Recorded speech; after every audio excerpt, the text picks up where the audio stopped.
Welcome to Fantasy Quick Hits. This is Miles. I'm not sure exactly what is going on, but our numbers are jumping, like way up. I'm not sure who's listening to this, but we sure do appreciate it. And number 2 on our list, we are a North Dakota-based podcast. I say we, usually it's just me on here, but sometimes I can pull my wife in, Grace. Sometimes pull Cam in. But anyway, we're based in North Dakota. Our town is only number 3 on our list. Like there's, it's outside of, it's in Kansas, I believe, outside of Wichita, I think. And then that's number 1. And then number 2 is Paris, France. Makes no sense to me, but thank y'all for listening. I'm looking at like a multi-channel mixer and a video element. I guess people keep watching, I'll keep talking, and maybe we'll get our faces out there too. And I mean, and none of you guys like try and DM my wife either. She's very sweet. I love her very much. Anyway, our rookie drafts are this week. They start Wednesday night at 7 p.m. to coincide with the NFL schedule release. I think that's kind of cool. And, oh, man, I was so going to cut a fat hog with this, and I was going to trade here. I was going to trade there, and all my trades have been shot down, and like, well, if I get this guy, and then I get that guy, and then I'll trade you this guy for that guy, but if any, like, domino does not fall in the right way, nothing's going to happen. And I love to trade. That's one of the things that makes fantasy football fun. But not a lot of other people do. And it's like, I offered a guy A.J. Dillon and Mike Williams, and he already has Aaron Rodgers, so that would complete a stack there for this year's second. I think he's like 205 in our draft. And then his third round pick for next year, which is basically just the throwaway pick. It's a lottery pick. And he's like, duh, man, I don't know.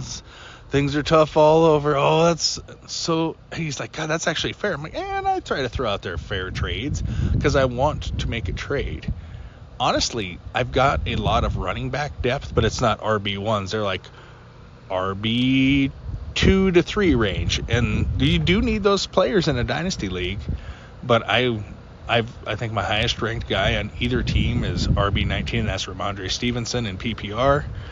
And I've got good receivers, but anybody that's been following me along knows that I just wallow in the depths of despair when it comes to like dynasty leagues. I don't know what it is. I've got good teams, and I end up being a basement dweller, and I end up trading away. I traded picks for players a couple years ago, and the guys did okay, but they didn't help me win. And that's what does old Herm Edwards say? You play to win the game, and I hate to lose.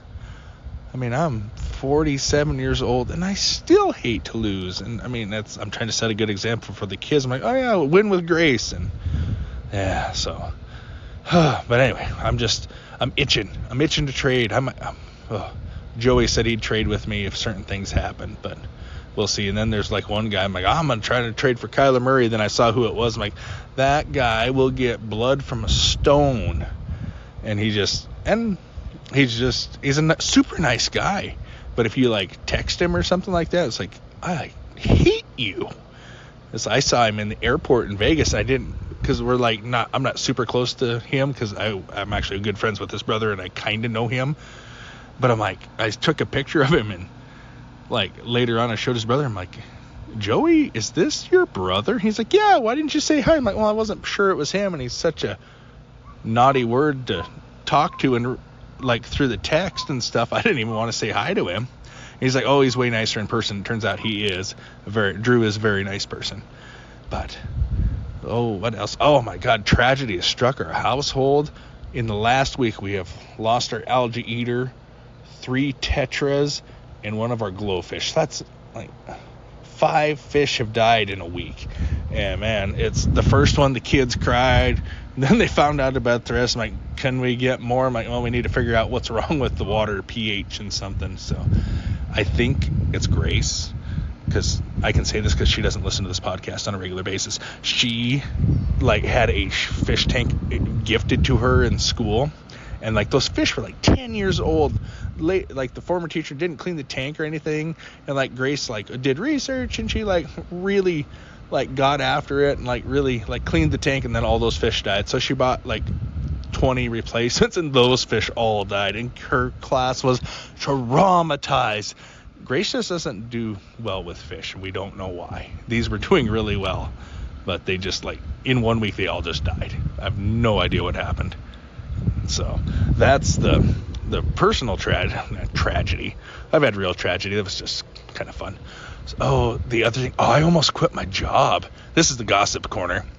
I have worked with this company for 12 years, and it was just, so there's tensions that go along with any company, and I had so many good insults from my boss. He just made me mad, and I've talked to other people, and I don't really want to go into all the details of it, but people say I was justified to be upset, and I do have a flair for the dramatic, and I do have a tendency to fly off the handle. Like, a lot of times it's just for fun, and there's like a little bit of theatrics, a little bit of show, but this time I yelled at, like, he's the big boss in North Dakota, and I was so mad that I left early on Friday. And the thing that kept me from quitting, just rage quitting, was that we have our vacation coming up in June, and that's like 3 weeks away. And I didn't want to quit and start with another company and then tell them like, oh, I'm taking off in a week. So, and I have a standing job offers from 4 companies. I could have a job now. But I have worked here for a long time, and I do have a steady client base. So that's just me rambling, which is I am wont to do. If anybody's listened for a long time, I tried to be like structured and everything at the beginning, and now I just just let it roll. Oh, but anyway, I have not quit. I sure wanted to. He apologized to me this morning, and I accepted the apology, but I did tell him, I was like, hey, you were so close to losing me. And I had such a good insult. I have been in the same vehicle for I think I've been in there for a full 10 years at this point. And then I had the slam of, I've been in this truck longer than you've been married combined, because he just got married again. And that was kind of a good slam I was ready for.